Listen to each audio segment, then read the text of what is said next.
Pronto, agora sim. Agora dá para falar do tal do teste de impairment. Ah, professor, e cobram isso?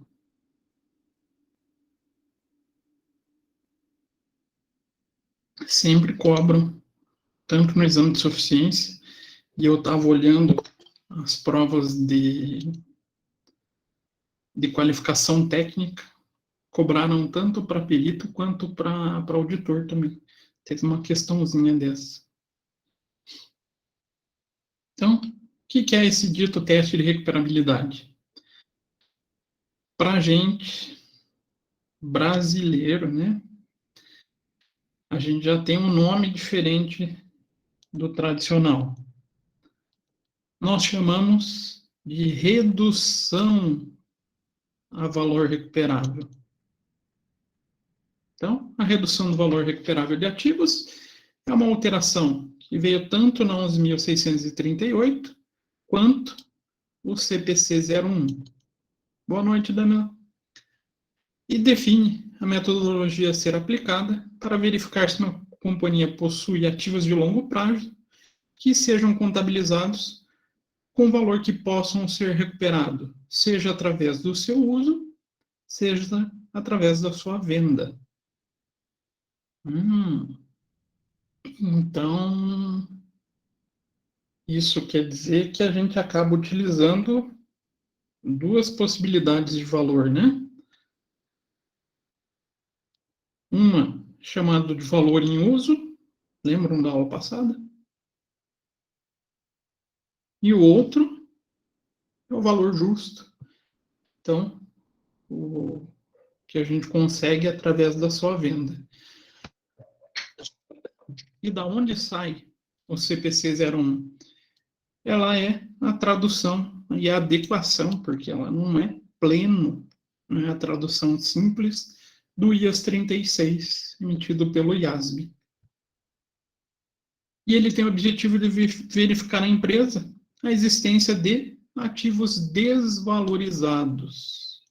Ou o contrário também é verdadeiro. Ativos superavaliados. Considerando que o ativo está desvalorizado, quando seu valor contábil excede o seu valor recuperável. Então, supondo eu tenho lá na minha contabilidade um veículo registrado lá, veículos 40 mil, depreciação acumulada 20 mil. Então, meu valor contábil é de quanto? O valor de custo menos a depreciação acumulada. Então, a gente tem 20 mil. Vou fazer um teste. Então, vou buscar essas possíveis bases de mensuração, seja por uso ou seja por venda, para que eu consiga verificar se existe alguma distorção nesse meu processo de contabilização.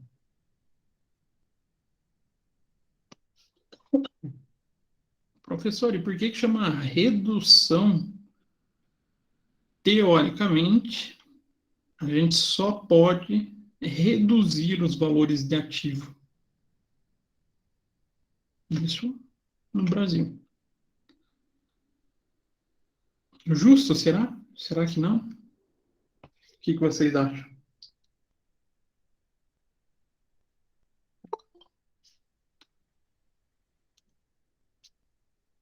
Mais ou menos? Obrigado pela participação. Professor, boa noite primeiro. Boa noite. Tem, por exemplo, a gente comprou um veículo. A gente pagou X pelo veículo. A gente foi ver, eu e o meu marido, a gente estava fazendo uma pesquisa na tabela FIP e subiu 10 mil. Então, valorizou. E, infelizmente, no Brasil, esse tipo de valorização a gente não reconhece na contabilidade. Salvo um pequeno caso que a gente vai ver mais para frente, mas se a gente não tiver feito nenhum processo de redução anterior, ele fica com valor histórico. Tá certo, economicamente falando? Não? Não, né? Porque o mercado aceita pagar 10 mil a mais do que está registrado. Porém, no Brasil, a gente perdeu essa hipótese. Por que será? O que será que o brasileiro gostava de fazer para melhorar valores de ativo?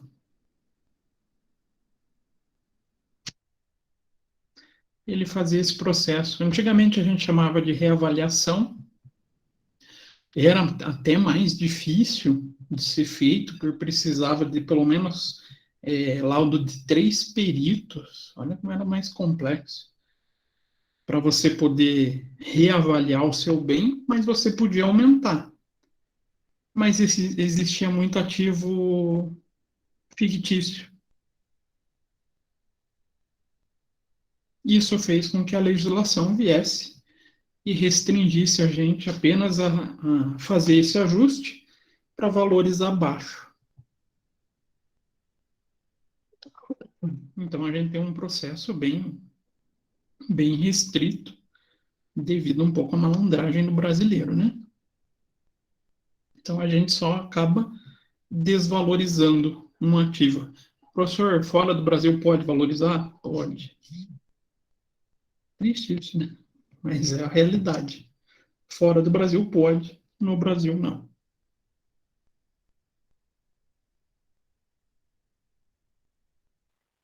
Então, professor, mas vamos dizer que esse veículo, sendo de uma empresa, mesmo vendo aquele valor de mercado hoje, não pode, então. Ele ficaria ou o valor dele ou abaixo.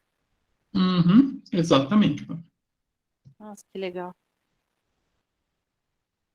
Tudo porque se abusa do direito anterior, né? O pessoal fazia falcatrua, a legislação veio e ó, isso não pode mais.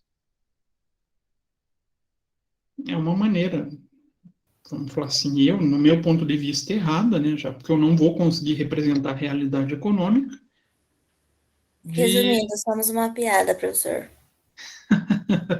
Não é que é uma piada, é que a gente acabou fazendo esse bloqueio para evitar fraude, né?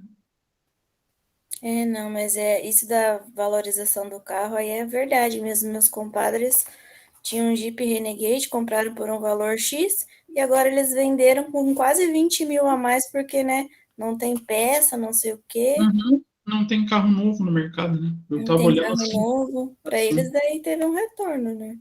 Uhum. Então, realmente é injusto. E pensem, para a gente é um carro só. Pense em uma locadora, quanto não tem. Esse sofre, viu?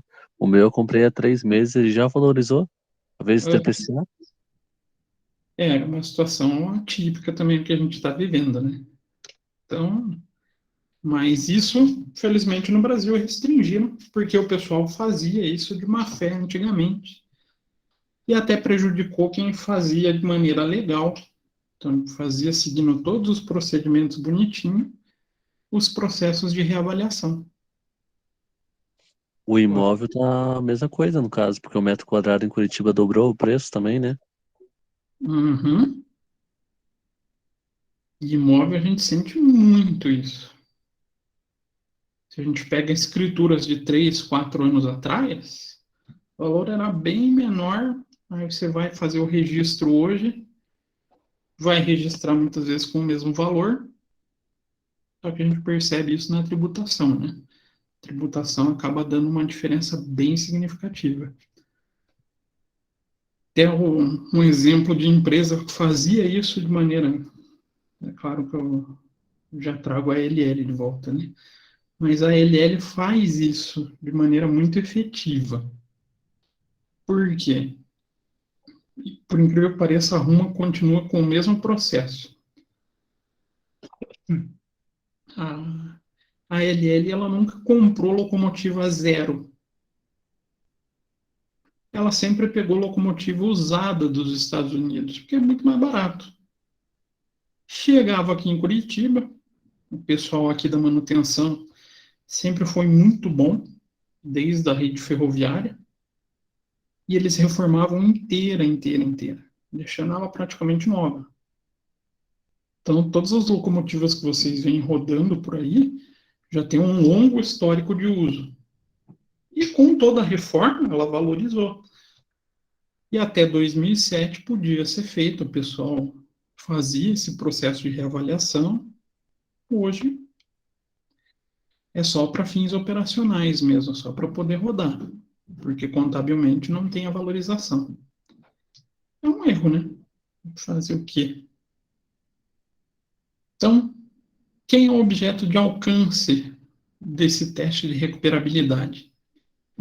Aplica-se a todos os ativos ou conjuntos de ativos relevantes relacionados às atividades industriais, comerciais e de serviço.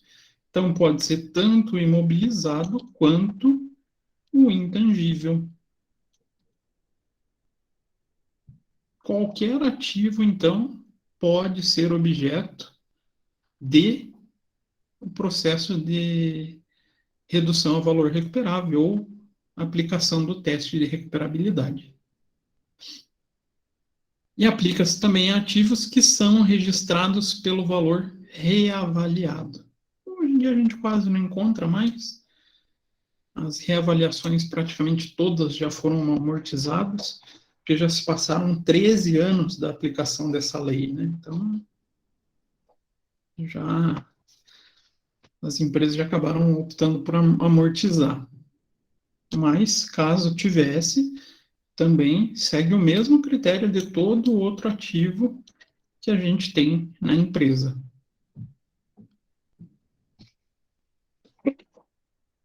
E para isso, a gente tem que trazer essas definições, né? Valor recuperável.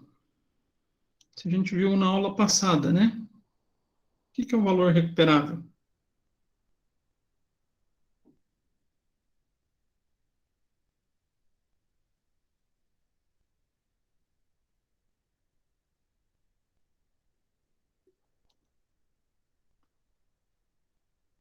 Ninguém lembra.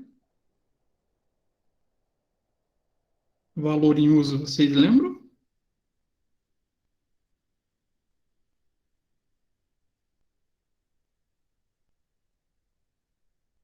Que silêncio. O líquido de venda, ele vem aqui do valor recuperável, tá? Então, é uma derivação, uma adaptação do valor recuperável para utilização nesse teste de recuperabilidade. Não ajudou?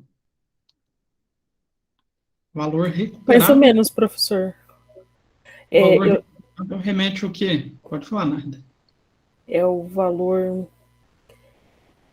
Ai, professor, eu sei que um diminui o outro para dar lá o valor recuperável, né? O valor recuperável, na verdade, ele é o menor dos dois valores entre o valor em uso e o valor líquido de vendas. Então, entre esses dois, a gente sempre vai escolher o menor para encontrar o valor recuperável. E o valor líquido de venda? Ele se remete ao valor recuperável, mas é o valor possível de ser obtido através do processo de venda, certo? Descontado das despesas com a venda, em uma transação chamada de não forçada. Então, aqui, basicamente, quanto que a gente consegue da venda menos as suas despesas com a venda. E o valor em uso?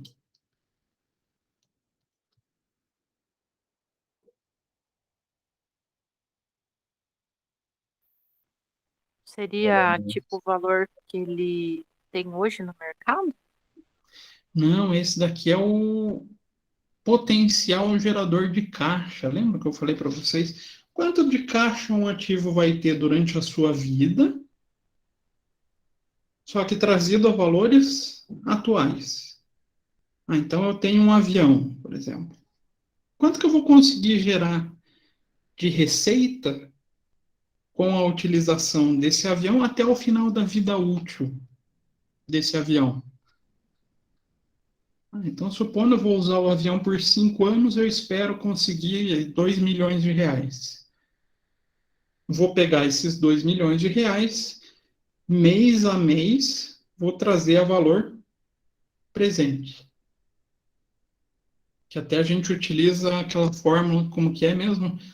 Fluxo de caixa descontado, né? Então, a gente tem essas duas possibilidades. Dentre os dois, o valor recuperável é sempre o quê? O maior. Não vai ficar muito bom, mas eu vou escrever aqui. Entre os dois, o maior. As despesas da baixa são, na verdade, os valores decorrentes do processo de venda desse ativo imobilizado. Então, está relacionado aqui ao valor líquido de venda.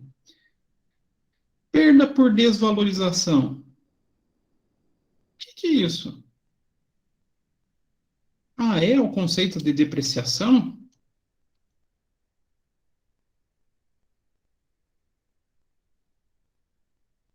É o valor total que o produto desvalorizou.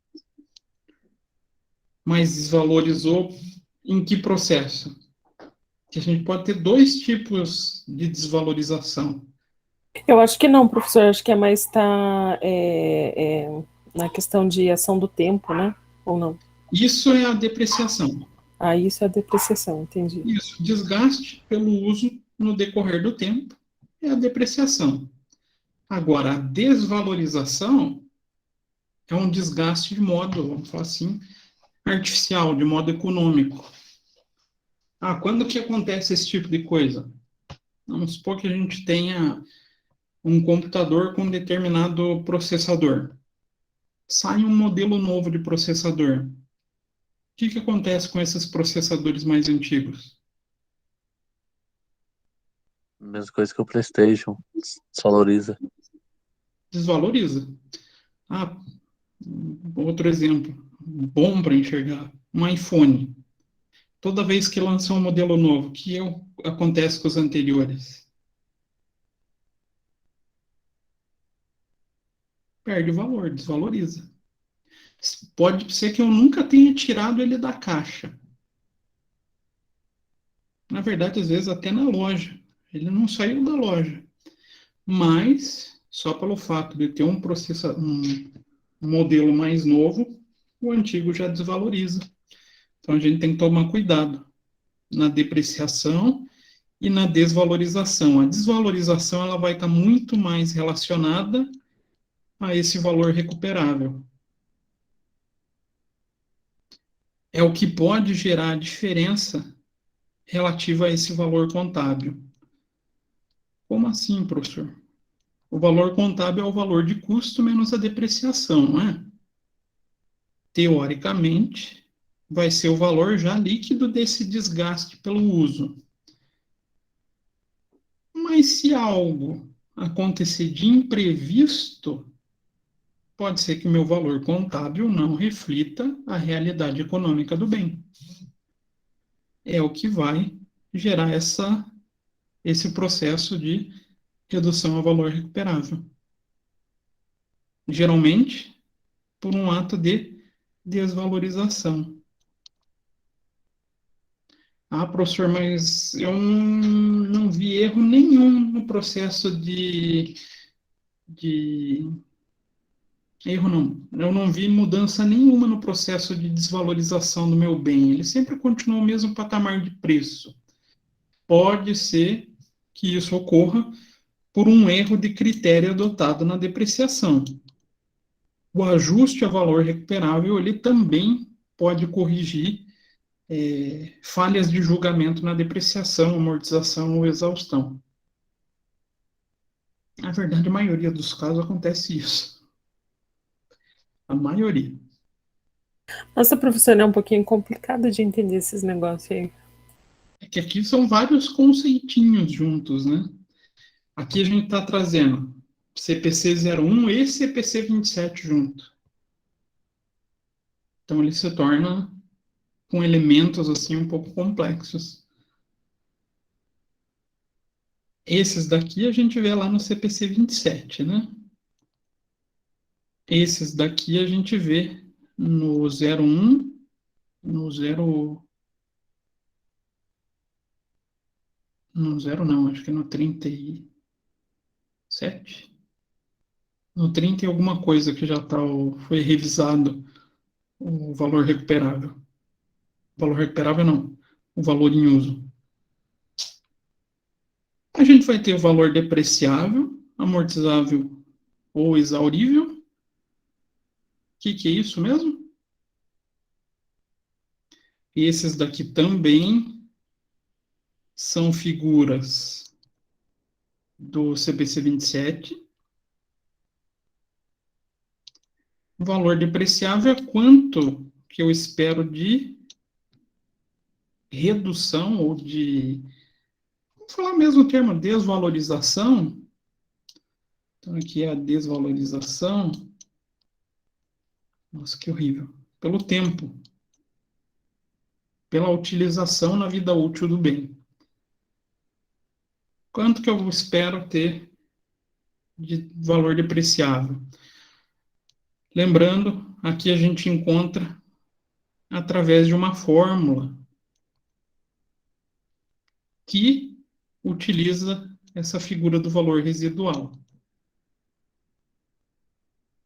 Eita, o que é o valor residual mesmo? É o valor que o meu ativo. Não, é o valor que o. Ai, professor, esqueci. É quanto eu espero, né, qual o valor que eu espero obter por esse bem ao final da sua vida útil. Ah, professor, então quando eu defino a vida útil, não quer dizer que eu vou até desgastar completamente o bem? Não. Então, a vida útil é quanto tempo a empresa espera obter benefício econômico com o bem. Pode ser que ao final dessa vida útil eu tenha um valor residual. Professor, Oi? eu também acho bem confuso. É porque é muita coisinha, assim, né? Mas eu não sei, pelo menos para mim, assim, fica mais fácil de entender quando você dá algum exemplo. Parece que eu consigo gravar melhor. Não sei se os outros concordam, assim, mas se o senhor Chegando no lembrar, exemplo agora. é, lembrar, tipo, de algum exemplo, assim, do dia a dia mesmo, eu acho que fica mais fácil da gente memorizar também. Uhum. Eu ia até já falar da figura de veículo de volta e da locadora. Por quê, professor? Definição de vida útil. Então, é quanto tempo a empresa espera ter retorno com aquele bem. Uma locadora usa o carro até o fim do ciclo de vida do carro? Ou ela usa um tempo e já põe para venda? Eu acredito que usa por um tempo, né, professor? Geralmente ali fica uns 2 anos, tem locadora que chega a ficar 1 ano só. Agora até eles estão prorrogando mais porque não tem carro novo para comprar, né? Então, para locadora, vida útil, vamos pegar esse exemplo 2 anos. É 2 anos. Representa o ciclo de vida de um carro? Graças a Deus não, né? Ainda bem, né? Senão a gente ia passar mais tempo pagando parcela quando a gente compra financiado do que usando o carro. Então, a vida útil para a empresa vai ser 2 anos, mas o ciclo operacional ou o ciclo de vida do bem é muito maior. A gente vê carro com 30 anos, 40 anos rodando. Então, a vida útil vai ser o tempo da empresa. E se eu definir que eu vou usar um carro zero por só 2 anos, quando chegar no final desses 2 anos, eu vou conseguir algum dinheiro por ele?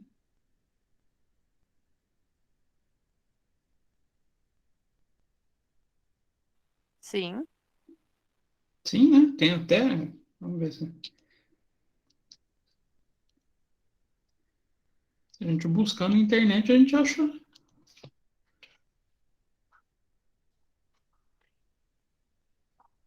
É a loja deles, né? Entra lá.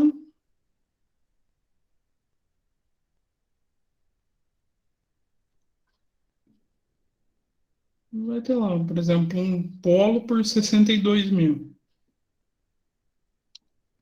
Para eles, esse 62 mil é um valor residual. Eles compraram, vamos supor, por 90 mil, usaram por 2 anos, no final dos 2 anos eles esperam 62 mil. Então, é quanto a empresa espera obter nesse processo de utilização, depois da utilização, no processo de venda. Pode ter caso que se chegue a zero, então?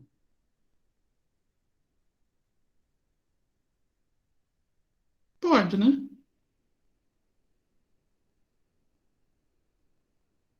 Supondo que Pegar fogo no carro?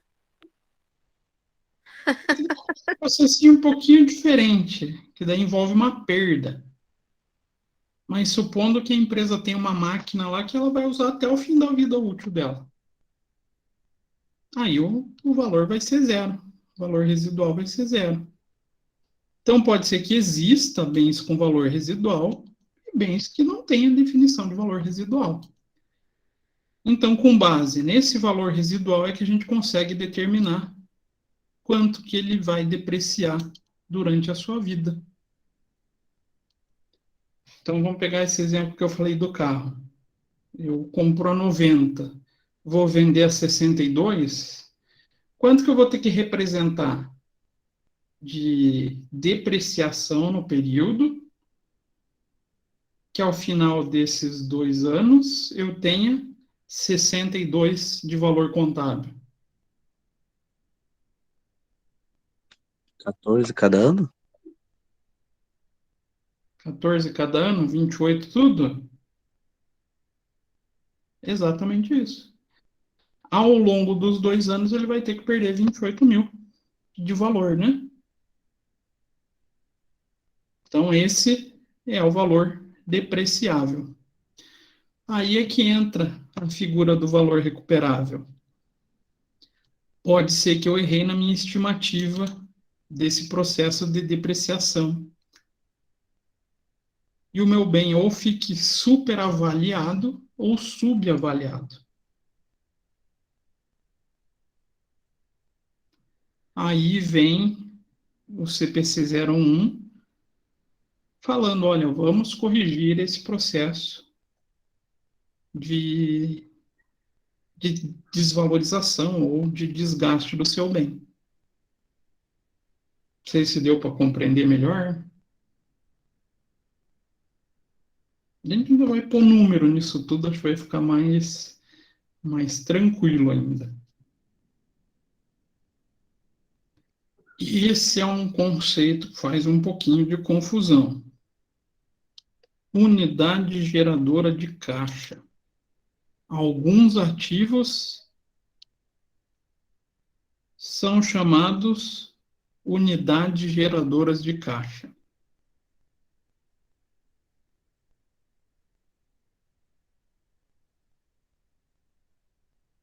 Unidade geradora de caixa. O que será que pode ser isso? Esses são os ativos que mais importam no teste de recuperabilidade. Unidade geradora de caixa é o menor conjunto de ativos possível para que a empresa consiga gerar caixa. Como assim, professor? um carro para locadora, será que ele é uma unidade geradora de caixa? Ele sozinho?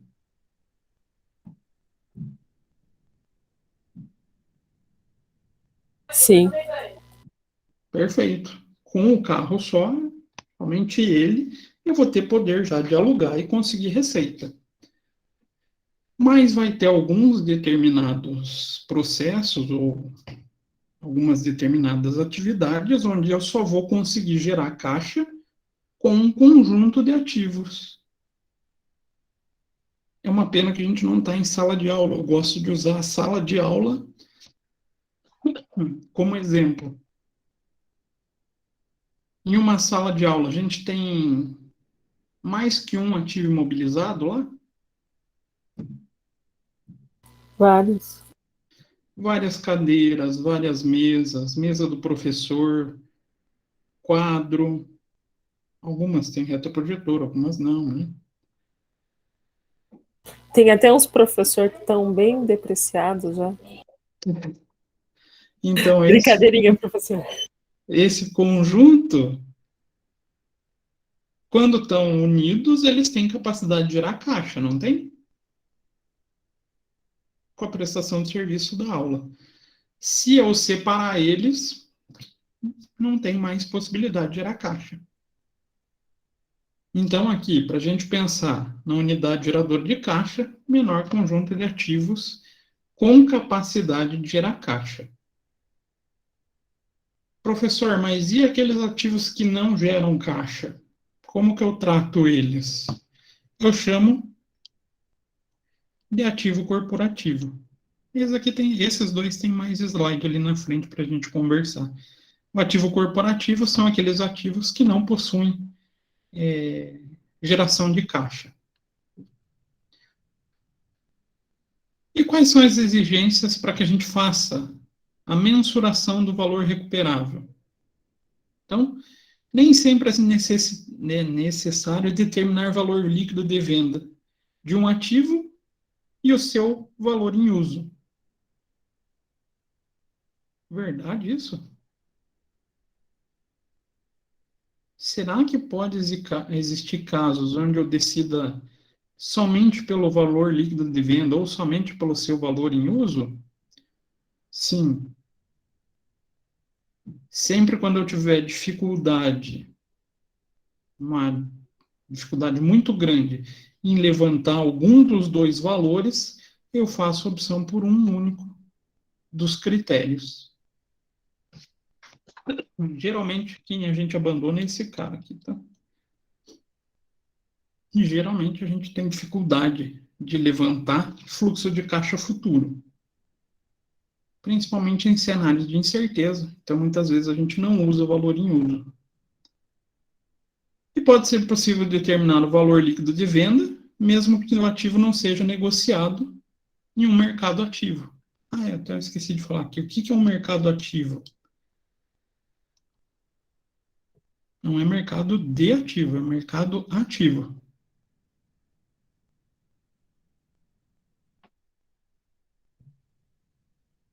Carro tem mercado ativo? Sim. Sim, então a gente tem um mercado para esse bem, que é comum de ver a negociação desses veículos.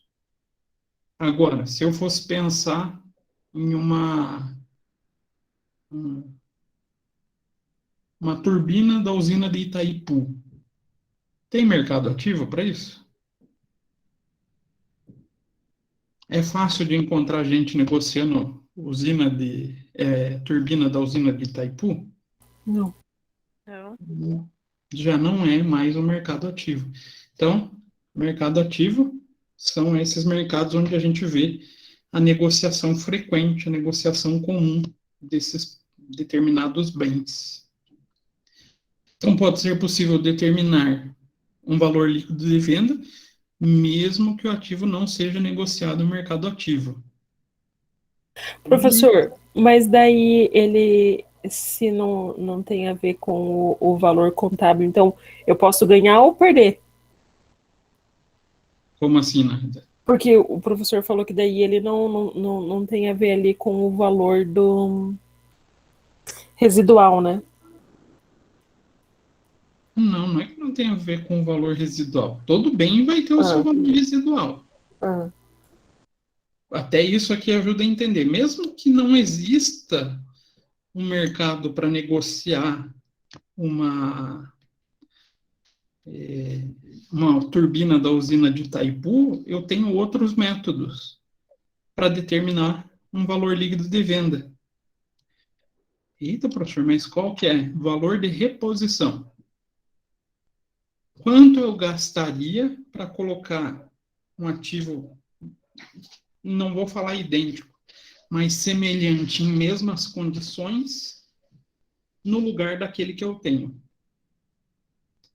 Ah, então como é que eu vou chegar na negociação de uma usina, uma turbina da usina de Itaipu, professor? Vou contatar o fabricante e ver quanto que vale. Quanto que eu gastaria para repor aquela turbina? Então, nem sempre, mesmo que eu não tenha mercado ativo, eu consigo definir valores líquidos de venda. E se não há razão para acreditar que o valor em uso excede o valor líquido de venda, então o valor do ativo pode ser considerado valor recuperável. Será que procede isso? Se não há razão para acreditar que o valor em uso excede o valor líquido de venda, então o valor do ativo pode ser considerado já o valor recuperável. Sim, é possível. Só que aqui o difícil é que a gente tenha certeza que o valor em uso não vai ser maior do que o valor líquido de venda. Mas como muita empresa nem busca esse valor líquido de venda, não, do valor em uso, que ele é realmente bem mais difícil de ser conseguido, o pessoal já acaba fazendo direto pelo valor líquido de venda, como valor recuperável. Então, a gente sempre vai definir o teste de recuperabilidade, sempre vai fazer, mesmo para ativos com vida útil indefinida. Nossa, professor, tem isso também? Tem. Vida útil indefinida, a gente pode falar em processos do intangível. Eita, o que é intangível mesmo?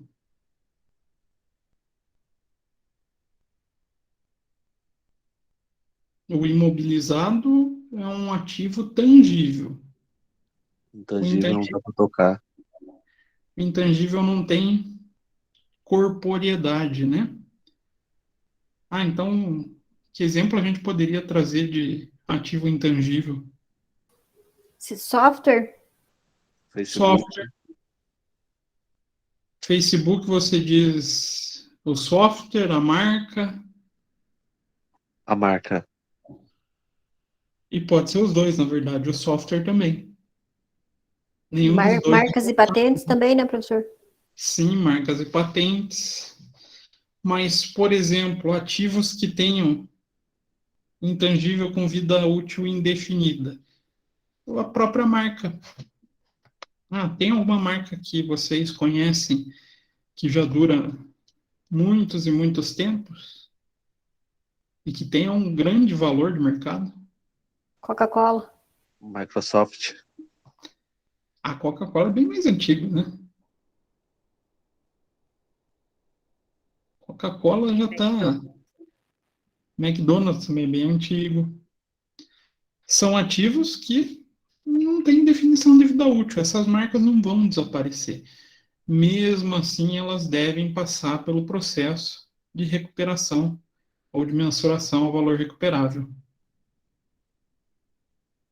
Então, a entidade deve também realizar teste de recuperabilidade com ativo intangível com vida indefinida, comparando com o seu valor contábil com o seu valor recuperável.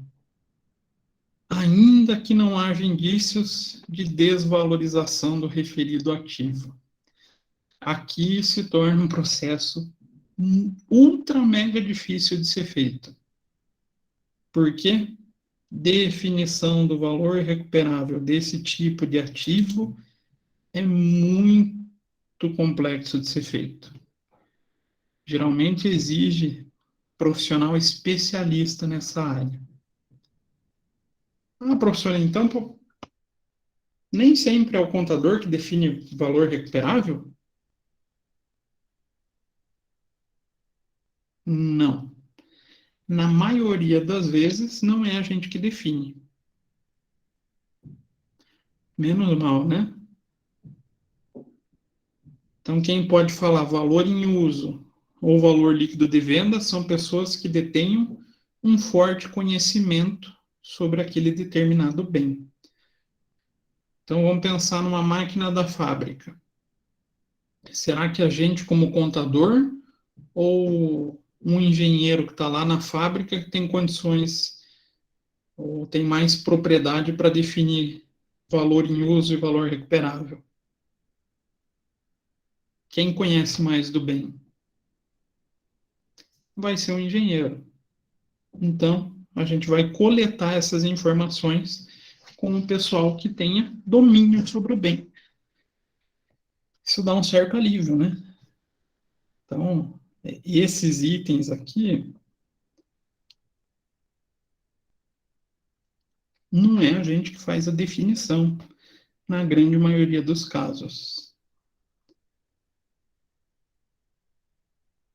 E, se o ativo intangível não gera entrada de caixa, é testado com relação à redução ao valor recuperável como parte de uma unidade geradora de caixa.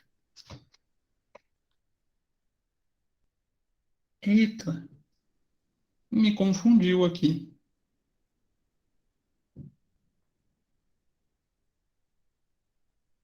A marca Coca-Cola tem condições de gerar caixa sozinha?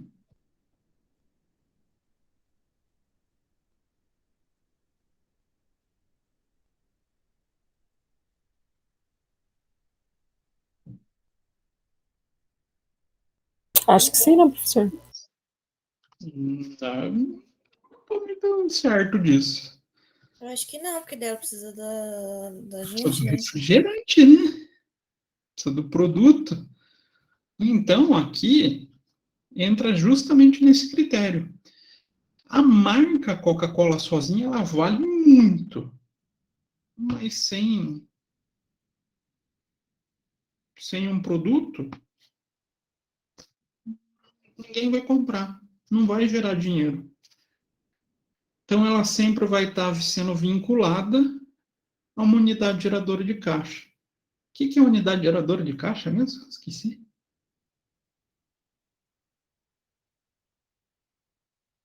É o menor conjunto de ativo com capacidade de gerar caixa. Então, geralmente, a gente vai atrelar essa marca, ou a fábrica, ou alguma outra empresa do grupo que faça o produto Coca-Cola. E quando o cálculo mais recente do valor recuperável resultou em um valor que excede o valor contábil do ativo, a gente vai ter que tomar uma atitude. Espera aí, o cálculo mais recente do valor recuperável excede o valor contábil. Professor, mas o senhor falou que a gente não aumenta valores, salvo se processos de desvalorização já tenham sido feitas anteriormente. Ou seja, existam testes anteriores. Então, a gente pode ter esse processo, o último cálculo, aumentando o valor de um ativo, se a gente já tiver feito processos de teste de recuperabilidade anterior. E quando a probabilidade que a determinação do valor recuperável corrente seria menor que o seu valor contábil do ativo. Então, aqui seria o teste de maneira natural, né? O valor recuperável acabe saindo menor do que o valor contábil do ativo, a gente vai reduzir, então, esse valor. Tá, professor. Pode ter esses dois processos, mas quando que eu faço? Tem período para isso?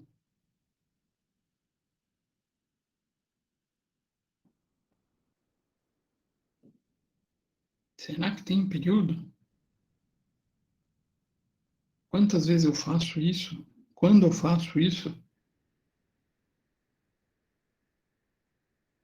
Ninguém arrisca?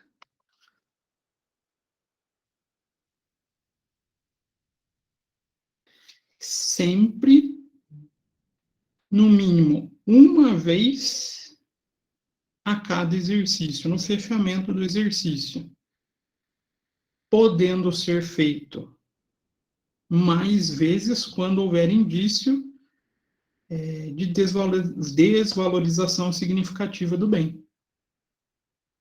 Então, de repente, eu estou no mercado onde esse bem começa a desvalorizar 2, 3 vezes por ano. Vou fazer o teste 2, 3 vezes por ano. Valor líquido de venda, a gente já falou um pouquinho, né? Valor de venda em uma transação ajustado pelas despesas adicionais. Então, deduzido das despesas com vendas. Valor em uso é o elemento que reflete fluxo de caixa ao futuro, mas sempre trazendo a valor presente.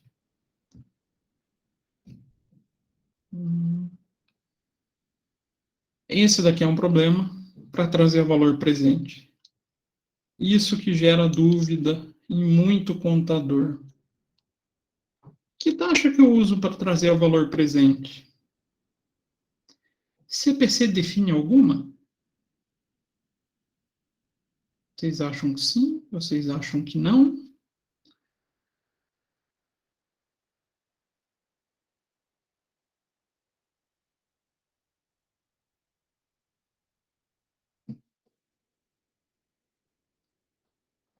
Ele não fala um específico. Ele define só que tem que ser o que trate a melhor condição econômica do bem. Aí surge um problema.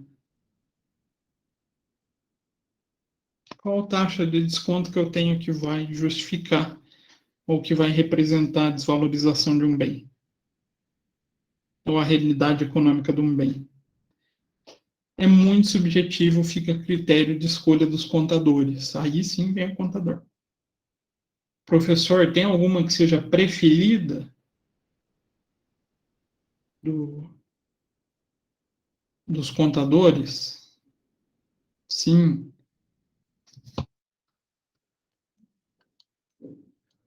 Tal da TJLP. Já ouviram falar nessa taxa de juros?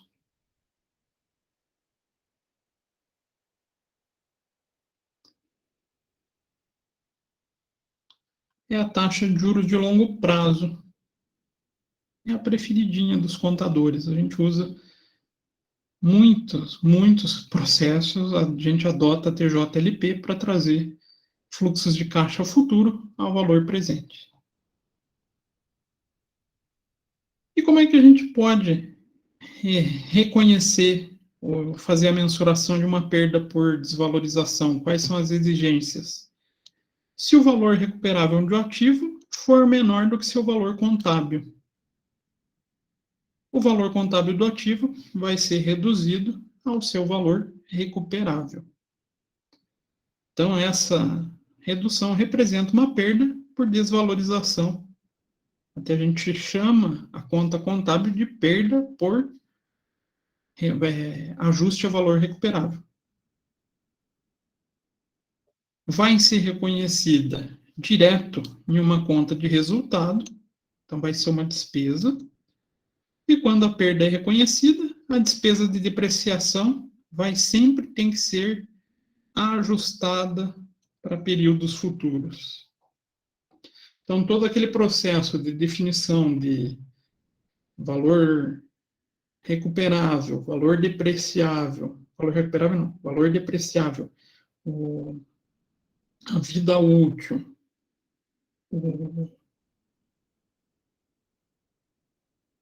e o valor contábil passam por esse processo de revisão junto com o ajuste a valor recuperável.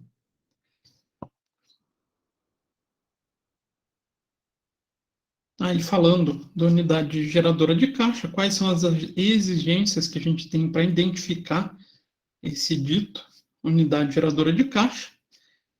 Se houver qualquer indicação de que o ativo possa estar desvalorizando, o valor recuperável deve ser estimado individualmente para cada ativo.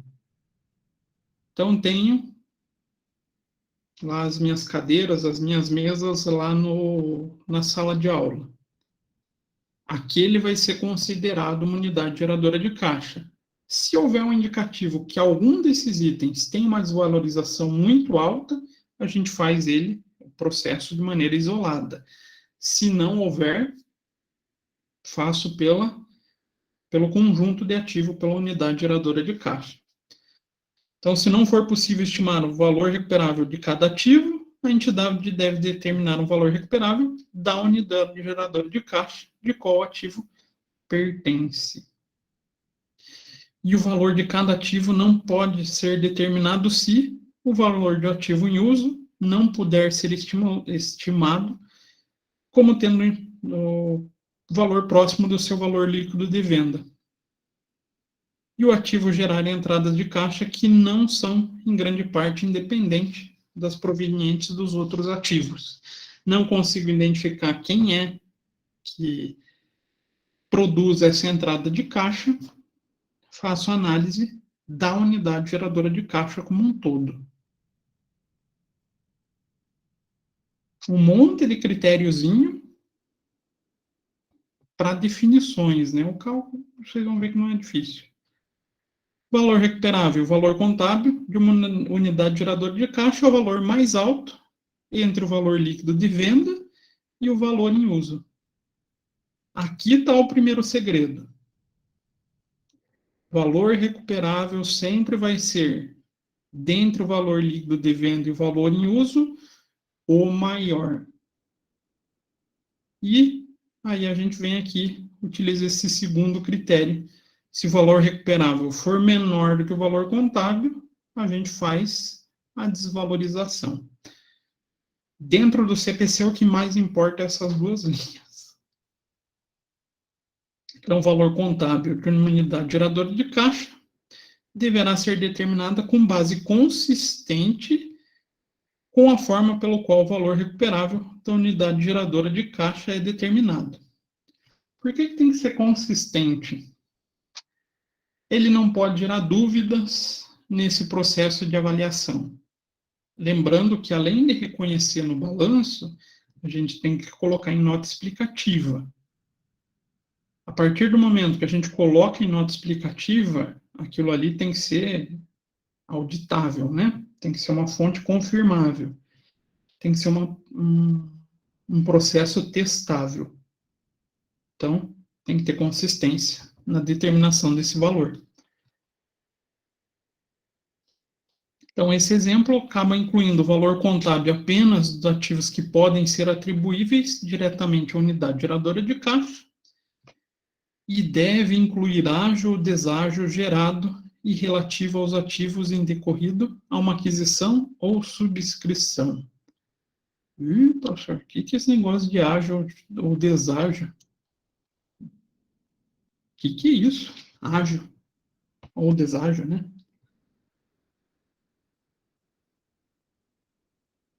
Alguém arrisca? O que é um ágio? Ou um deságio, né?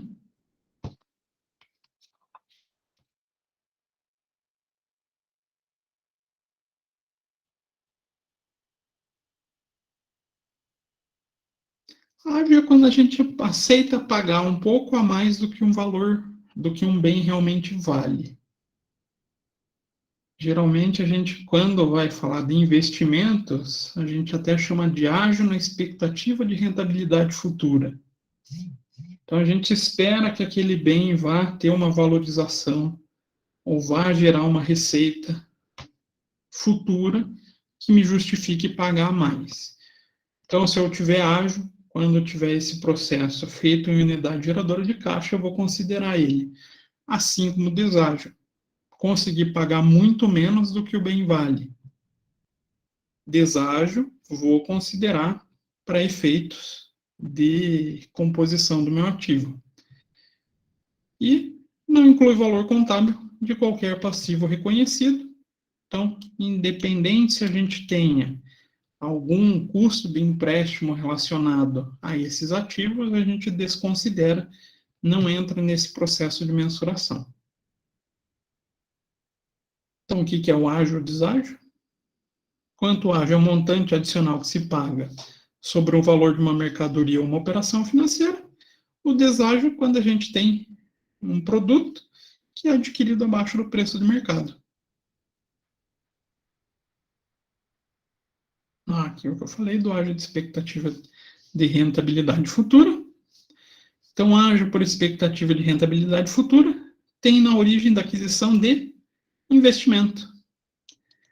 E corresponde à diferença entre o valor pago na aquisição e o valor do mercado dos ativos líquidos dessa investida. Também deve-se testar anualmente o ágio pago por expectativa de rentabilidade futura, feito em combinações de negócio. Comprei, então, ações e sou controlador de uma determinada empresa. Comprei com ágio ou comprei com deságio. Assim como o meu investimento tem que passar por esse processo de reavaliação, né, de valor recuperável, o ágio ele tem que ser testado também. Será que aquele valor a mais que eu paguei hoje, ele se justifica? Mas isso daqui já vai lá para a contabilidade avançada, tá? Deixa lá para frente ainda. Então, nem vou falar muito de combinação de negócios para vocês, para não gerar confusão. Os ativos corporativos, então, são aqueles ativos que eu falei que são diferentes da unidade geradora de caixa. Então, são ativos que, exceto o ágio por expectativa de rentabilidade futura, contribuem, mesmo que indiretamente, para os fluxos de caixa futuro, tanto da unidade geradora de caixa sob revisão, quanto de outras unidades geradoras de caixa. Mas eles têm essas duas características. Não são capazes de gerar entrada de caixa se não tiver junto com outros ativos. Professor, então, dê um exemplo. Um computador de administração é um ativo corporativo. Ele trabalhando junto com toda a empresa, que é a maior unidade geradora de caixa possível, vai estar lá ajudando o processo de geração de caixa, mas ele sozinho não vai conseguir gerar caixa nenhuma. Então, ele é chamado de ativo corporativo. E o valor contábil não pode ser integralmente atribuído à unidade geradora de caixa sob revisão. Então, se ele estiver passando pela avaliação junto com a unidade geradora de caixa, o valor contábil dele não pode ser atribuído diretamente à unidade geradora de caixa. O comum aqui nos ativos corporativos faz separado. Faz o teste separado. Professor, mas aumenta o trabalho. Aumenta, mas traz mais confiança nesse processo.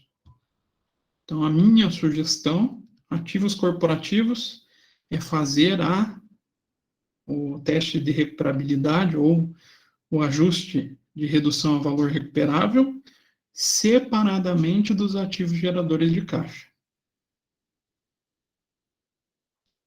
Então, ao realizar o teste de redução em unidade geradora de caixa, uma entidade identificará todos os ativos corporativos que correspondem àquela unidade geradora de caixa sob revisão. Se eu não consigo atribuir esse ativo a uma única unidade geradora de caixa, faz separado. Se uma parcela do valor contábil de um ativo corporativo puder ser alocado de forma razoável e consistente a uma unidade, a entidade vai comparar o valor contábil da unidade, incluindo esse ativo. Se não, não faz. Se não puder, a essa unidade, ele vai fazer de maneira separada.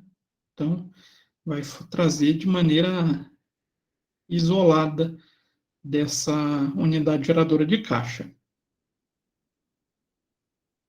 Pesada essa aula, né? Tudo para chegar num cálculo fácil, tá? Então, como que a gente reconhece essa desvalorização de uma unidade geradora de caixa? Igualzinho daquele outro conceito que a gente passou lá. Uma perda por redução a valor recuperável será reconhecida para uma unidade geradora de caixa se e apenas se o valor recuperável for menor que o valor contábil dessa unidade. Exatamente igual quando a gente faz por ativo isolado. Outra frase importante que a gente tem dentro do CPC 01. E essa perda vai ser alocada para reduzir o valor contábil dos ativos da unidade na seguinte forma. Primeiramente, para reduzir o valor contábil de qualquer ágio alocado na unidade geradora de caixa. Tem ágio, então, reconhecido junto com esse ativo, primeiro eu elimino o ágio.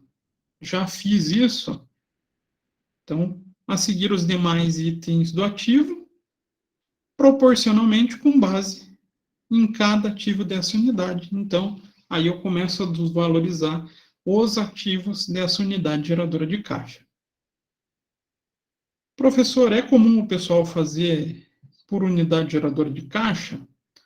Somente as grandes empresas acabam fazendo. Eu nunca vi pequenas empresas fazerem. Nossa, professor, que triste. Na verdade, muitas empresas nem fazem tudo isso. Vocês acreditam nisso? Muitas empresas não fazem?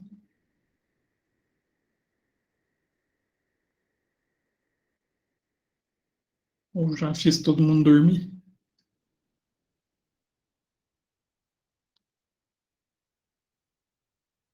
Vai todo mundo dormir pro jeito. Já tá todo mundo cochilando no computador. Nossa, professor, Para vocês não é verem para tanto. como eu não estou mentindo. É quase, professor, quase.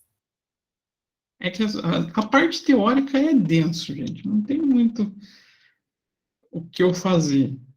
Depois, na hora que a gente coloca número nesse teste, fica mais compreensível. Aqui é um artigo que foi feito só sobre teste de recuperabilidade. Empresas do setor siderúrgico, setor grande, né? Olha que bacana, não vou nem ir lá na conclusão. Vamos pegar aqui direto no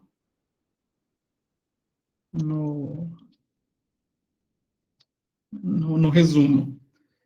40% das empresas registraram perda por impairment. Opa, bacana. 40%. Sendo 20% com o registro da perda em 1 ano e 20% a perda em 2 anos.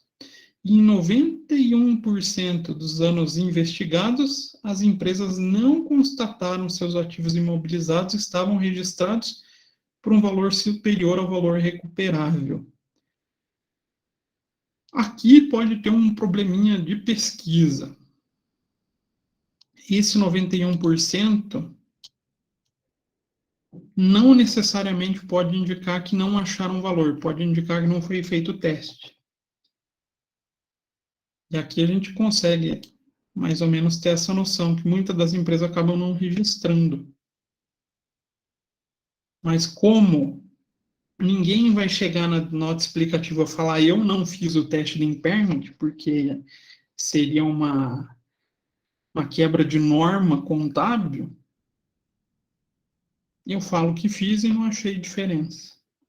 Então, isso daqui é um bom indicativo de que existem muitas empresas que não adotam esse processo. Ah, tem um processinho de julgamento do CESIRO aí? Tem. Mas a maneira com que foi pesquisado aqui, com base só em relatório contábil, me leva a crer nessa possibilidade, nessa falha, nessa pesquisa. Mas o bacana é o valor montante que eles trazem de gente que não fez teste de recuperabilidade. Então, muita gente acaba não reconhecendo essas reversões de valor recuperável. Professor, Oi, o teste é feito mais por empresas de mercado aberto? Ou nada a ver?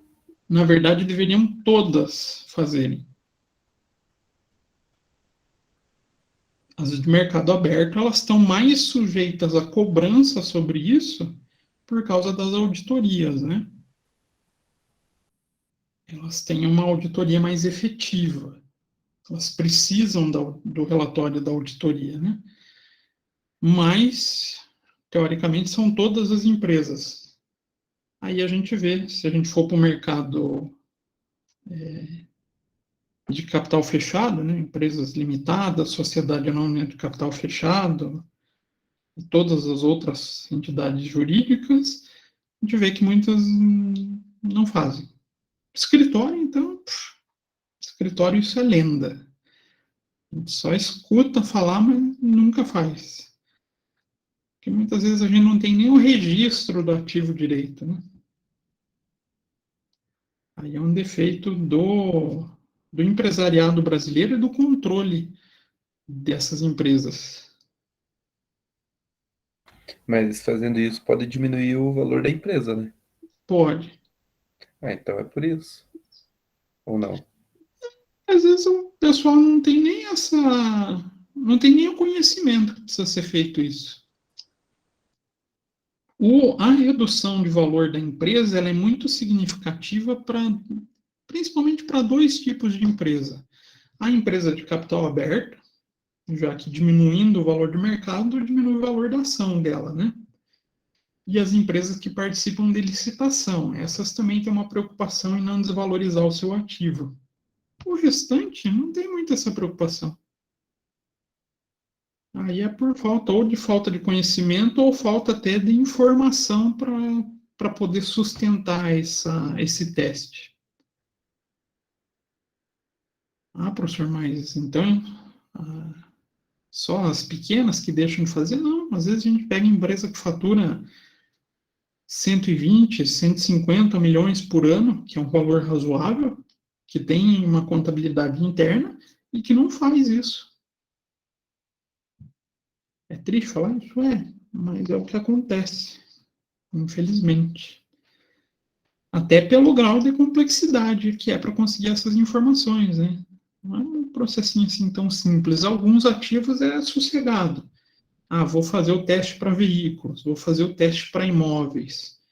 A gente tem tabelas que a gente consegue o valor de referência. Ou seja, aqueles que têm mercado ativo é fácil. Os que não têm mercado ativo, a gente não consegue. Não acha valores que a gente consiga utilizar para o teste de recuperabilidade. Então, a gente vê muito erro por causa disso. Erro não, né? Acaba sendo não é nem também uma opção no contador, é uma falta de opção do contador de fazer o teste. Ele não consegue. Então, quando que a gente faz um processo contrário, aquele aumento que eu falei, que é a reversão. Então, pode ocorrer de uma perda de redução ao valor recuperável reconhecida, se existir, né? A entidade considerar alguns fatores nas suas indicações. Aumento do valor de mercado desse ativo. Se eu tiver aumento de valor desse mercado, posso fazer uma reversão, desfazer toda aquela perda que eu reconheci. Mudança de taxa de juros e mudança de ambiente tecnológico também podem gerar reversões, mas o meu limite é sempre o que eu já reconheci como perdas anteriores. A gente já fala em números. E quando a gente vem em fonte interna, gastos incorridos no sentido de melhoria do ativo, então pode gerar reversão de uma perda de desvalorização, o ativo resultar em resultados é estranho, né? Apresentar resultados melhores do que o que a gente espera. Aí vai influenciar no valor em uso, né? Também pode apresentar essa reversão do valor recuperável.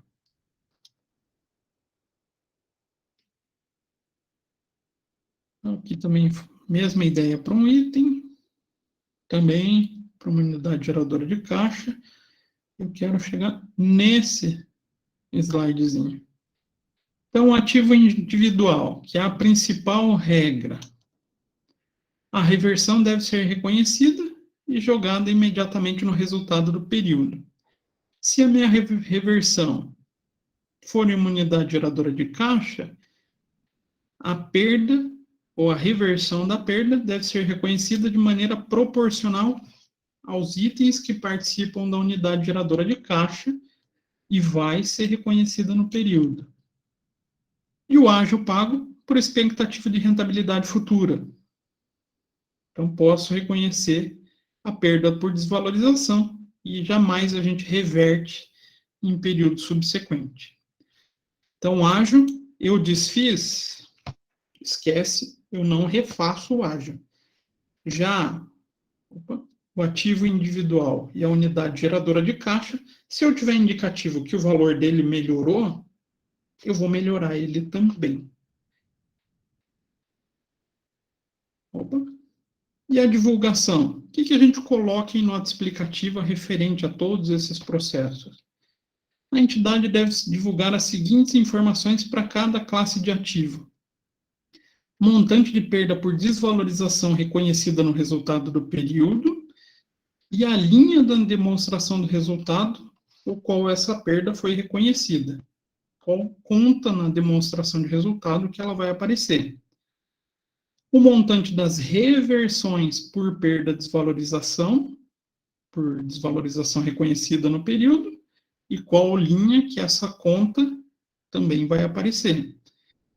O montante das perdas por desvalorização de ativos reavaliados, apesar de eu não gostar muito desse nome, acabei escrevendo, reconhecido por outros resultados abrangentes no período. E o montante das reversões por perda de desvalorização de ativos reavaliados no período, reconhecidos em outros resultados abrangentes durante o período. Isso a gente precisa discriminar. Basicamente, são os montantes, tanto de perdas quanto de reversões. Então, tudo que a gente fizer de cálculo, a gente vai efetivamente demonstrar o que aconteceu. Então, vamos pensar em um exemplo.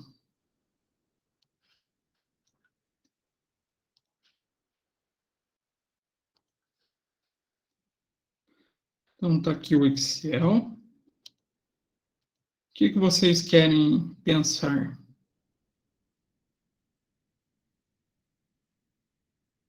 Que tipo de ativo vocês gostariam de pensar?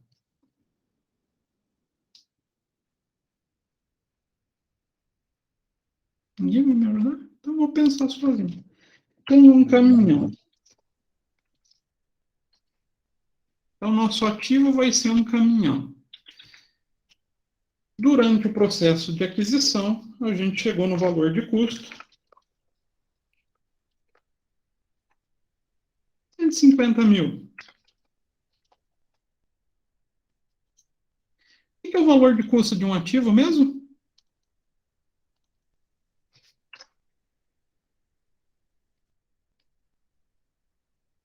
Aumenta um pouquinho, professor. É verdade. Obrigado. Senão a Nárida já ia brigar comigo. Sabia que eu ia ser citada. É tudo que eu paguei para adquirir, para colocar em uso, transporte. Então, todos os gastos que eu tenho para colocar o meu bem na condição que eu espero, né? na condição de uso esperado pela administração. Então, vamos supor que a gente gastou ao todo 150 mil nesse caminhão. E a gente vai utilizar ele por 6 anos.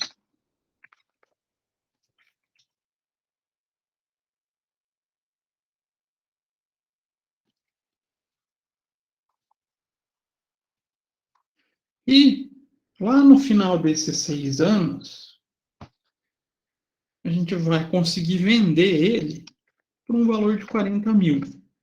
Valores hipotéticos. Com base, então, nesses valores, a gente pode definir os outros elementos para fins de depreciação, né? Pessoal do primeiro ano já viu depreciação?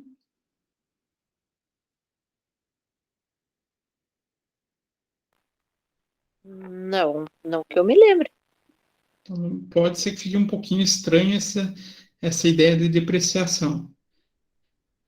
Então, aqui a gente determinou quanto que a gente pagou no ativo, quanto tempo a gente vai usar ele e quanto que a gente vai conseguir vender ao final dos 6 anos. Aí, com base nisso, a gente acha o valor depreciável. Quanto que ele vai perder do seu valor durante esses 6 anos? Nada mais é do que o valor de custo menos 110 o mil. valor residual. Durante 100 anos, 100 anos, durante 6 anos ele vai perder 110 mil. Então, com base nesse valor, eu posso encontrar a depreciação anual.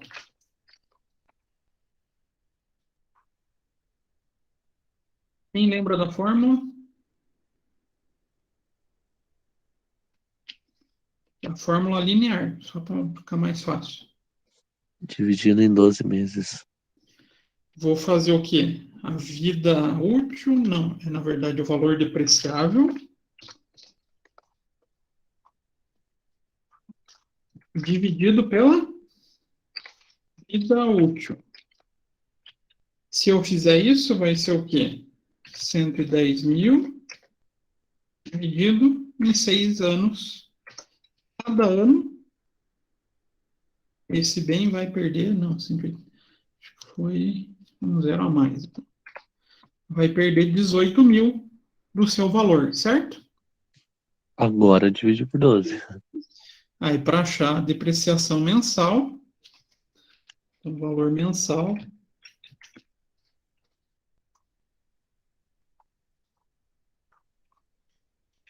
vou pegar esse valor e dividir por 12 meses, vai ser 1.527 por mês. Mas ao final do primeiro ano, como é que vai estar registrado lá na contabilidade esse bem? Vamos colocar aqui embaixo como se fosse o balanço. Veículos, 150 mil. Passou o primeiro ano. Vamos colocar aqui, primeiro ano.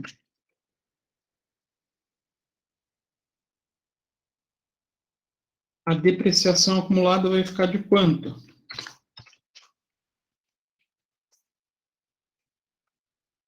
R$ 1.527. Primeiro ano, cuidado. 18 mil, então. 18 mil. Só que menos 18 mil, né? Então, o meu valor contábil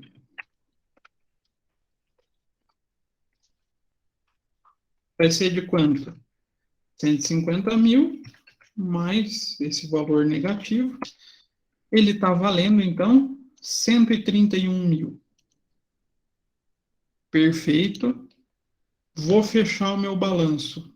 Vou obrigatoriamente ter que fazer um teste de recuperabilidade. O que eu vou precisar levantar, então, para esse teste? O valor contábil eu já tenho, certo? Vou precisar do valor em uso e do valor qual que é mesmo?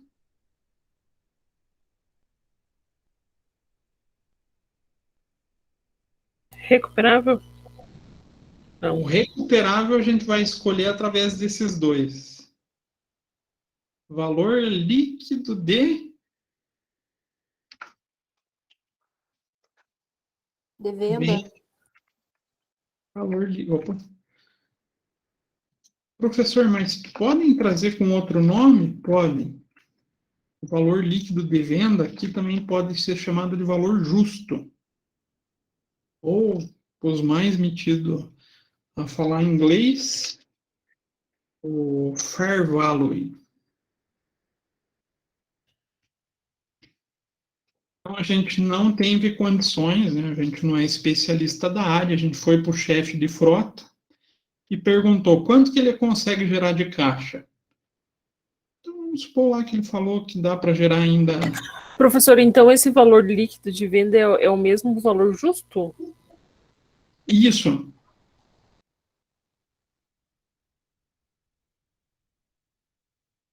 Me perdi.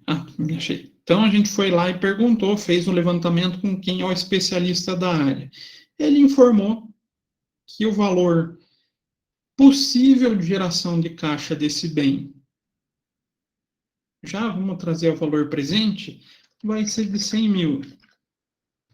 Então, no final dos próximos 5 anos, ele vai conseguir gerar uma receita, que a gente trouxe a data de hoje, aplicou o fluxo de caixa descontado, de 100 mil. E a gente pesquisou também com ele quanto que a gente conseguiria pela venda. A gente consegue 110 mil. Então, temos os outros dois valores para que a gente possa efetivar o valor, o processo de desvalorização ao valor recuperável. Com base nesses dois valores, a gente vai determinar o valor recuperável. Valor recuperável vai ser o quê? O maior entre o valor em uso e o valor de venda.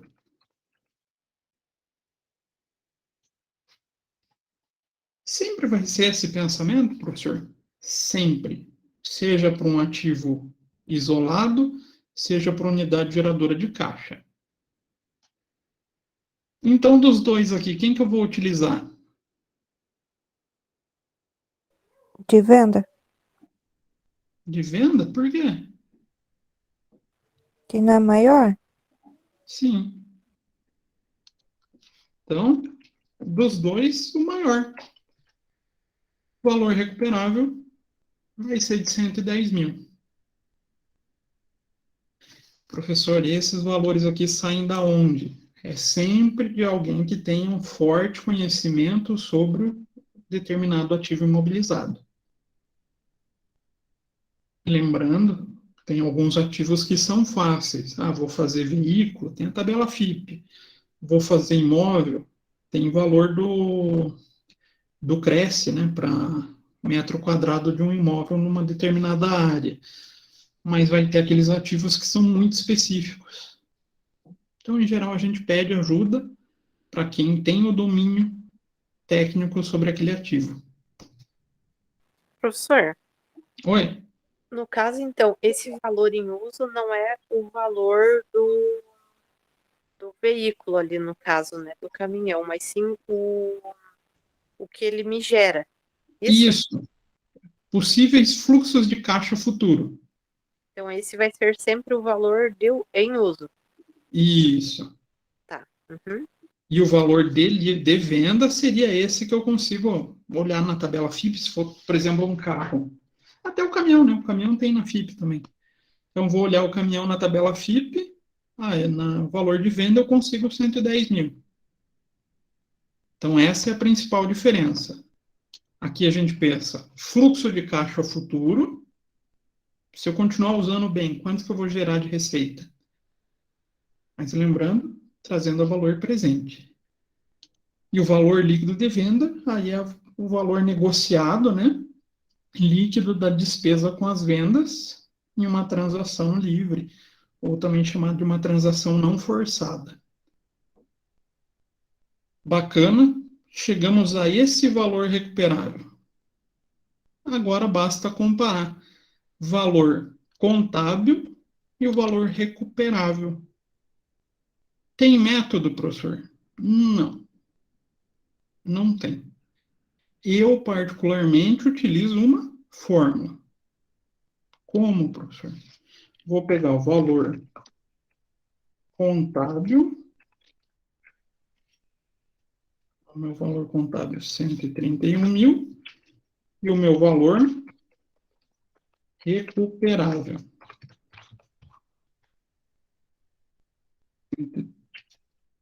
10 mil. E a diferença eu vou chamar de ajuste. E que diferença? Eu vou fazer valor contábil menos valor recuperável. Só isso. Eita, professor, e agora? Se esse ajuste for positivo, eu vou efetuar o ajuste contábil. Deu positivo, valor contábil menos o valor recuperável, já sei que eu tenho que fazer ajuste. Qual o valor do ajuste? 21 mil reais. Como lucro? Hã? Como lucro? Na verdade, vai ser como perda, como despesa. Já vamos contabilizar ele. O valor ficou zero. Aqui é uma situação bem hipotética, quase impossível da gente chegar na prática. Deu zero? Não faço nada. Absolutamente nada. Deu negativo, vou ter duas hipóteses. Aí eu vou ter que fazer uma pergunta. Existe ajustes anteriores para esse bem? Sim, existe. Faço um lançamento de reversão.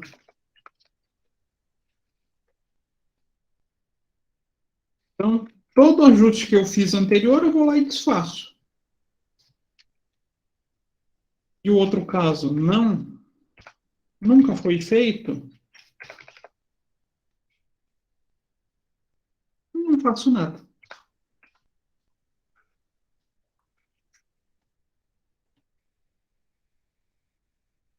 Então, aonde que é mais complexo? Teoricamente, aqui, que eu vou ter que analisar ainda o que aconteceu em períodos anteriores.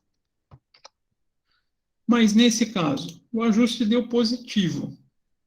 Como que eu vou contabilizar? Vou ter duas continhas e elas são bem confusas. Pô, professor, por quê? Porque ela leva o mesmo nome.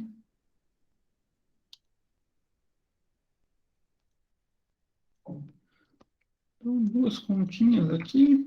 Opa, não ficou bom. Professor, Oi. então no caso eu só vou fazer algum ajuste nos lançamentos se der positivo e se já teve algum lançamento anterior, tipo um reajuste anterior. Caso Isso, contrário, eu não faço nada. não faz nada. Tá. Eu vou trazer, já vou fazer o segundo ano fazendo um ajuste de exercícios anteriores. Vou ter duas contas, ajuste a valor recuperável como ativo. Essa conta, ela vai ficar com um sinalzinho igual quando a gente trata de depreciação, indicando que ela está diminuindo o valor de uma conta principal. E uma conta no resultado, eu costumo colocar despesa com ajuste a valor recuperável. Mas vocês vão ver em muito plano de contas que só vai estar ajuste a valor recuperável. Então, despesa com ajuste a valor recuperável.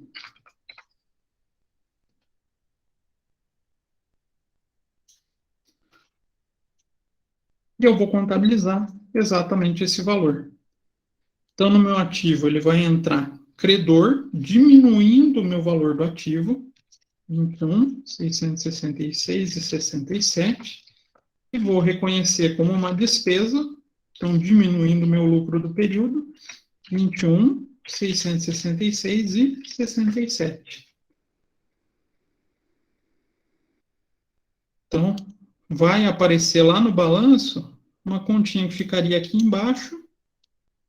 Então, estou fechando minha demonstração.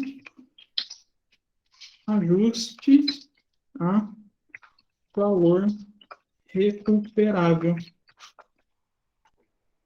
Qual o valor?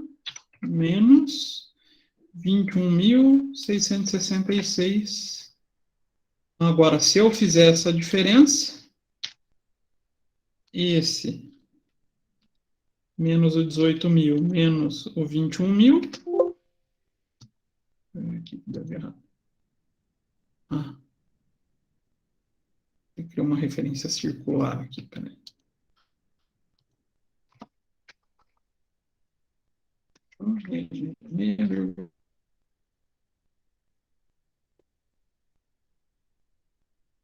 Vou trazer, vou ficar com o valor contábil de quanto? Aqui ele bagunçou tudo meu cálculo. Oh, tristeza.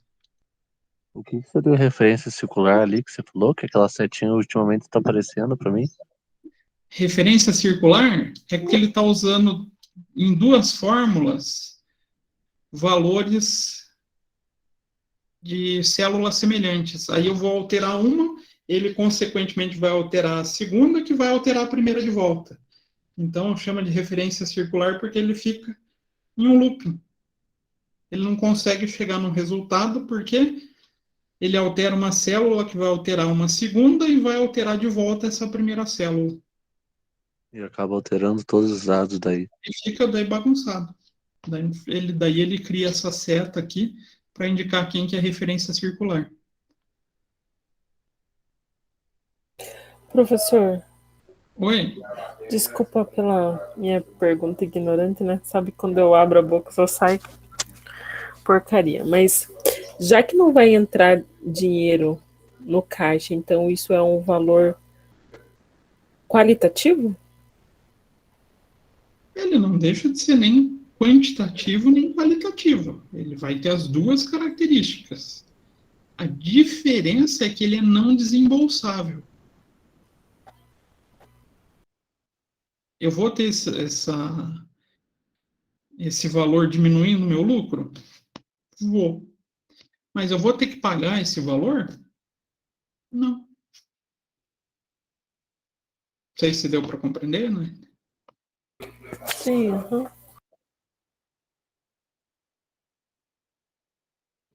Então aqui ele ficou confuso porque na hora que eu alterei aqui, ele deixou 110, mas ele não refez aqui, ainda bem, vou deixar desse jeito.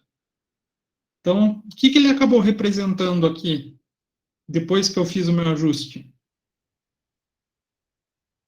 Não trouxe exatamente o meu valor recuperável como valor contábil? É essa a ideia do ajuste a valor recuperável. Trazer o meu ativo a um valor considerado como valor recuperável. E a gente foi para um segundo ano. Então, ele continua com 150 mil. A depreciação ficou o 18 mil mais e ele de volta, né? Porque depreciou mais um ano. E eu tenho o menos 21.666,67 Professor, não é 18 mil ali? É que eu já estou pensando na depreciação de mais um ano. Então, mas não deprecia 18 mil por ano? Então, mas aqui é a depreciação, Ah, tá, de 2 anos, entendi. Uhum. então dos 2 anos dá o 36. Meu valor contábil, 150 mais 36 mais 21. 91, 666, 66. A gente foi para o mesmo processo. Foi falar com o especialista da área, ele falou, olha, o mercado melhorou, a gente consegue 120 mil de caixa e 115 mil de valor líquido de venda. Nossa, eu ia perguntar isso, professor, se esse ajuste também tem a possibilidade de ser positivo. Lógico, o senhor já tinha falado, né? Entendi. É porque o senhor contabilizando aí parece que é mais fácil de Fica entender. mais fácil com números, né? Sim, aham. Eu acho que a Pamela está mais fácil assim também, vendo números. Mais ou menos. O problema é que eles, não sei se eles já tiveram a depreciação, né? Mas desse valor aqui, quem que a gente vai considerar como valor recuperável? Sempre entre os dois o maior. Quem que é agora? Isso. O valor em uso, né? Então, o primeiro ano aqui foi o valor líquido de venda, agora é o valor em uso. E a gente faz o mesmo cálculo aqui. Então, vai ser o quê? Os 115 mil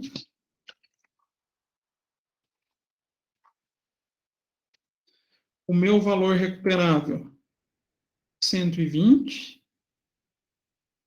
Opa, 115 não, é 91. 91, Eu já estava pensando daqui de onde o professor estava tirando aquele valor. eu peguei a célula errada. Então, eu vou lá no valor contábil mesmo.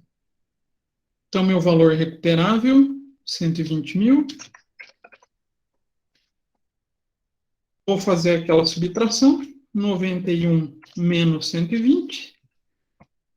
28 mil. E agora, o que que eu faço? Não é para me escapar. O valor deu negativo. Eu venho para essas duas hipóteses. Existe o lançamento de ajuste anterior? Sim. Sim, então eu posso fazer um lançamento de reversão. Qual vai ser o valor? Aí que vem a pegadinha. O limite do lançamento de reversão é o limite do ajuste já realizado. Então, nesse caso aqui, eu posso fazer 28? Não, só os 21 no caso, né? Não. Eu vou até o limite de 21, 666 e 67. Ah, professor, não, aqui deu 19 mil. Aí eu posso fazer integral, porque não atingiu o teto, ou o limite do ajuste anterior.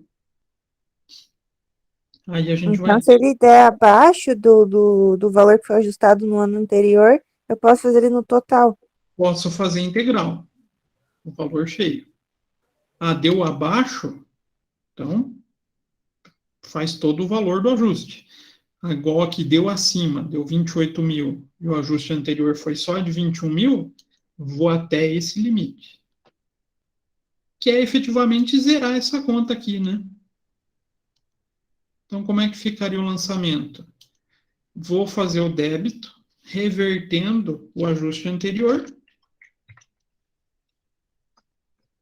e vou, aí em vez de despesa com ajuste, eu vou numa conta de receita, não é bem uma receita, mas uma receita com ajuste a valor recuperável, 21, 666 e 67.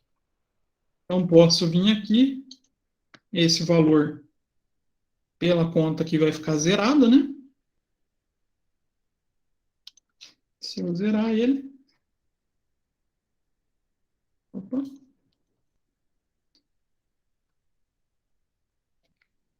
O que deu de errado aqui? Peraí.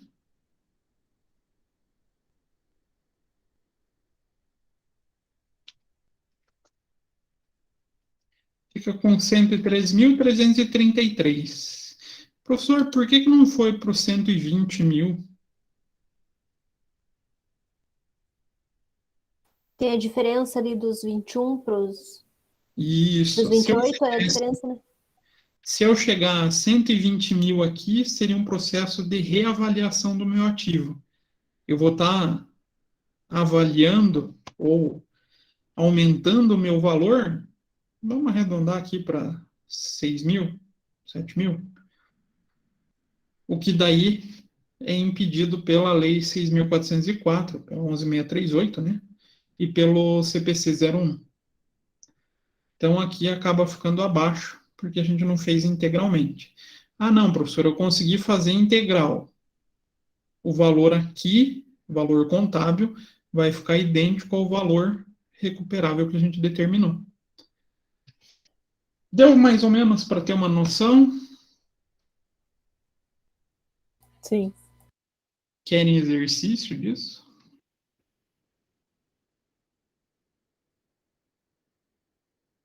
Não falou em exercício, silêncio impera. Aí eu não entendi tão bem assim, professor, para conseguir fazer sozinha, não. Mais umas explicações, professor. Vou colocar uns 3 exercícios simplesinhos para vocês tentarem. Lembrando que eu não me preocupo com vocês. Ah, não, professor, eu vou entregar, tem que estar tudo certo. Não, eu quero que vocês tentem. Para mim, o importante é isso. Que daí na próxima aula a gente faz a correção para ver. Ah, não, vocês foram por esse caminho, não era isso. Para ver onde vocês chegaram. Pode ser? Acho que é melhor, né? Pode, né, professor? Nossa, professor, agora que eu vi que tem atividade de custo também. Ai, meu Deus do céu. Ah, de custo tá facinho, gente. Mas eu vou colocar só os 3, bem simples. Coisa que uma horinha ali vocês fazem. Não vou colocar nada de complexo. Beleza? Beleza. Então nem vou entrar, né? Por causa do horário, dentro do patrimônio líquido, vou deixar para a aula que vem. Só que eu gosto de falar do patrimônio líquido. Acho mega divertido. Professor, Oi? atividade de frequência você leva em conta também a tentativa ou só o acerto? Na Porque verdade, olha, eu vou te falar, eu pesquiso, mas não acerto uma, gente. na verdade, aliás, eu só deixo para vocês uma, porque eu sou obrigado, né? E outra porque é uma maneira de eu colocar a questão no formato exigido pelo CFC e, e concurso. Então, eu não fico muito me apegando a se acertou, não acertou. Não, ali para mim é só verificar a frequência. Então, se vocês irem lá responderem, cumpriram o objetivo. Não tem... Então, não se preocupe, Pamela. Ai, que bom, porque a minha nota do bimestre passado foi muito ruim. Aí Não, nesse não dá para vacilar, né? tudo é recuperável, não se preocupe. E a gente sabe, todo mundo que está acompanhando a aula, a gente vai prestando atenção nisso tudo. E na hora de fechar o bimestre, a gente leva essas coisas em consideração, né? O pessoal que já teve aula comigo sabe disso, né? Ou eu estou mentindo? Não, não tá mentindo. Obrigado, Sabrina. Eu sempre tento prestar atenção em cada aluno para ver como é que está o andamento, para não prejudicar ninguém, né? Meu objetivo não é isso. Meu objetivo é que vocês aprendam. Eu tô tendo dificuldade esse bimestre, professor. Fiquei meio lesada depois do Covid, não tô totalmente recuperada, tanto aqui quanto no trabalho, eu tô... Não, esse negócio do Tô Covid, indo, assim, tô indo. eu sei. A minha esposa, ela ficou com problema das articulações. A articulação dela tá tudo dolorido por causa do Covid. Eu também tenho, mas o meu problema maior é dificuldade de concentração e memória. Aham. Deve ser muito engraçado como é que é o funcionamento desse vírus, né, para chegar a esse ponto. É que eu tenho essas maluquices de gostar de psicologia e psiquiatria, medicina, então às vezes eu fico lendo disso também. Eu tenho curiosidade de ver pesquisa dessa área ainda. Porque não tem, né? Não tem nada que fale por que surgiu esses reflexos. Mas eu te entendo, Maria, não se preocupe. Então, eu tenho um colega que já foi, eu também vou fazer alguns exames, né, para tentar entender um pouco melhor. Mas eu tenho um colega que trabalha comigo, que ele já fez alguns exames e o médico identificou, depois de muitos exames, identificou que o Covid atacou o fígado e que ele atacou uma parte que produz enzimas que é para a memória, uma coisa assim, sabe? Então, não tem nada a ver não atacou diretamente no cérebro, na memória, mas atacou o fígado, uma parte que produz enzimas que manda para o cérebro, uma coisa assim, sabe? Então, é muito complexo isso, né? O nosso organismo é muito complexo, né? Na verdade, é uma coisa impressionante, né? A complexidade do corpo humano. Eu sou suspeito, eu acho muito, muito legal isso. Então, eu vou colocar os 3 exercícios, vou colocar a aula no ar, né? E essa planilha daí eu vou deixar lá no AVA também para vocês. Daí a gente conversa mais semana que vem, corrigindo o exercício. Beleza? Beleza. Beleza. Beleza, professor. Boa semana para vocês. Pessoal que quiser falar comigo lá daquele caso, a gente já conversa daí. Então, boa semana. Boa noite para vocês, pessoal. Vou encerrar a gravação aqui, senão esse vídeo... Boa noite, professor. Obrigada. Boa noite, professor. Boa noite. Boa noite, professor. Boa noite, professor. Boa noite.